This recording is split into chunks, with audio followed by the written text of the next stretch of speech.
Merci beaucoup, merci de votre invitation et merci d'avoir souhaité qu'un député, qu'un parlementaire européen puisse s'exprimer au milieu j'allais dire, de cette expertise de juriste.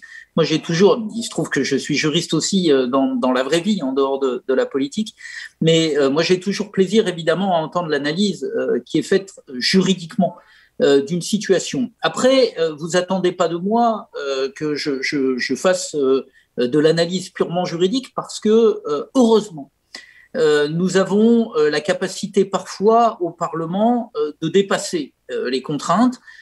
Parfois nous sommes dedans et parfois nous avons la capacité de dépasser les contraintes que le droit nous impose. Et si on y arrive, c'est tout simplement parce que l'évolution des mentalités, la pression de la société civile, des ONG, des associations font bouger les lignes. On le sait, si L214 n'avait pas mis sur la place publique un certain nombre d'enregistrements, de vidéos sur ce qui se passait dans les abattoirs, on aurait continué et on continue encore, mais moins et moins facilement, puisqu'il y a des conséquences maintenant parfois avec des fermetures, avec des enquêtes qui sont ouvertes, etc.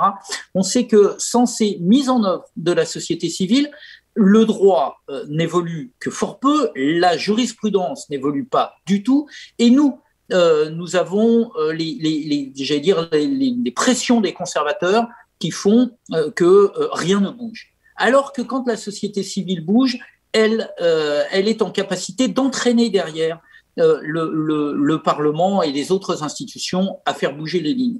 Si j'insiste là-dessus, c'est parce que l'exemple qui vient d'être donné des phoques et de l'évolution, certes limitée, illustre très bien que si on a bougé sur les phoques, c'est parce que, et ça a été dit, les phoques c'est un enjeu économique extrêmement faible, mais on reviendra sur le fait que les enjeux financiers, l'agro-industrie et tout ce qu'il y a autour du commerce des animaux, là je ne parle pas du bien-être animal, je parle clairement du commerce des animaux, donc tout ce qu'il y a autour bloque les évolutions. Mais sur les phoques, on a vu deux choses. Effectivement, ça n'est pas un élément déterminant de l'économie européenne. Donc on peut toucher à la marge, c'est jamais très très grave de toucher. Et deux, c'est parce qu'il y a eu une prise de conscience publique extrêmement forte autour de la question des phoques, parce que les engagements passés de la Fondation Brigitte Bardot ou d'autres ont fait que les phoques ont été, comme les dauphins d'ailleurs, et comme d'autres animaux, on sait l'inégalité d'ailleurs de la perception qu'a le grand public pour certains animaux. Il y a des animaux, on ne peut pas les détruire, il y en a d'autres, comme les requins, qui continuent à se faire massacrer dans des conditions absolument démentielles, mais c'est moins grave que les dauphins. Ça, c'est un autre sujet, mais c'est aussi une réalité à prendre en compte.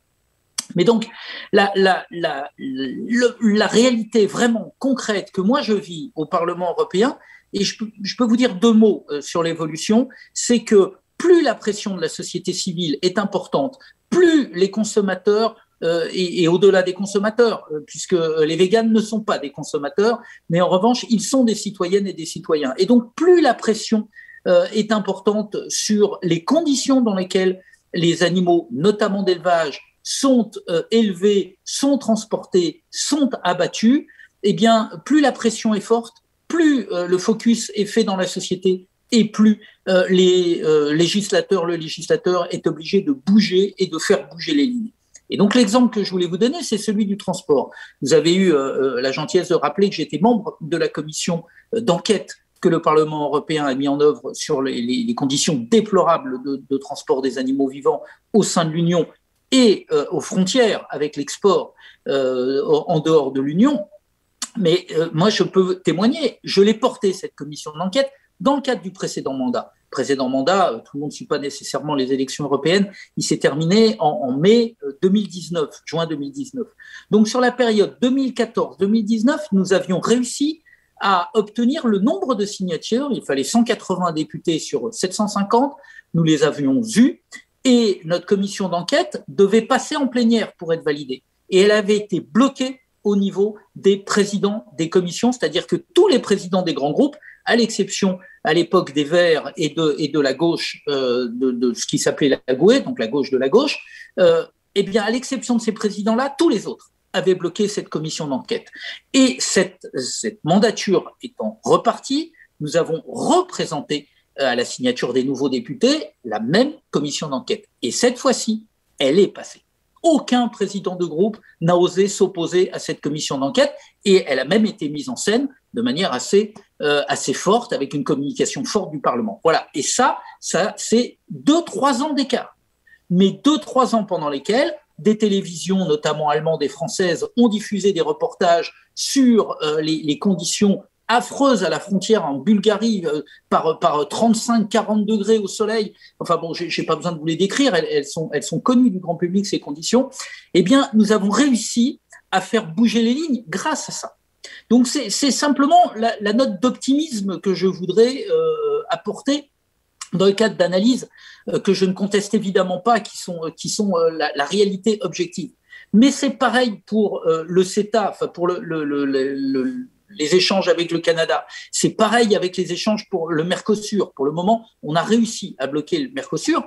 On était minoritaire pour le Canada quand on s'est opposé à cet accord, notamment sur les questions agricoles et d'élevage. Et là, pour le Mercosur, on est en train pour le moment de gagner, c'est-à-dire qu'il y a une majorité qui est en train de dire au Parlement européen et dans les États membres, non, c'est pas possible. Il y a effectivement les conditions de l'élevage industriel dans beaucoup de pays, mais pas que.